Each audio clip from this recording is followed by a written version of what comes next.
Hello বন্ধুরা, দেখো এখানে আমি ছাতুর ভরা পরোটা বানাবো। তো দেখো, চলো তোমাদের জানাই ছাতুর ভরা পরোটা আমি কীভাবে বানালাম। তো এখানে আমি ছাতুর ভরা পরোটা বানাবার জন্য নিয়ে নিয়েছি পেঁয়াজ কুচি, আদা কুচি, কাঁচা লঙ্কা কুচি, রসুন কুচি। এগুলোকে ভালোভাবে ছাতুর সঙ্গে মেখে নেব। এখানে মাখিয়ে নেওয়ার পর দেখো এখানে আমার আটা মাখাও কমপ্লিট হয়ে গেছে। দেখো এখানে আটা লেচি করার পর আমি ছাতুর পুর আটার মধ্যে ভরে দিয়েছি। এদিকে দেখো পরোটাটা বেলে তাওয়ার মধ্যে দিয়ে দিয়েছি, এটাকে ভালোভাবে সেঁকে নিচ্ছি। আর এটা ভালোভাবে সেঁকা হয়ে গেলে এটার মধ্যে তেল দিয়ে দিচ্ছি। দেখো আমার পরোটা কি সুন্দর ফুলে উঠেছে।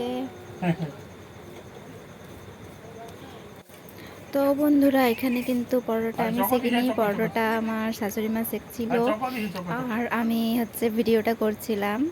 তো কেমন করেছে বা হয়েছে সবাই কিন্তু কমেন্টে জানিও। Bye bye, take care.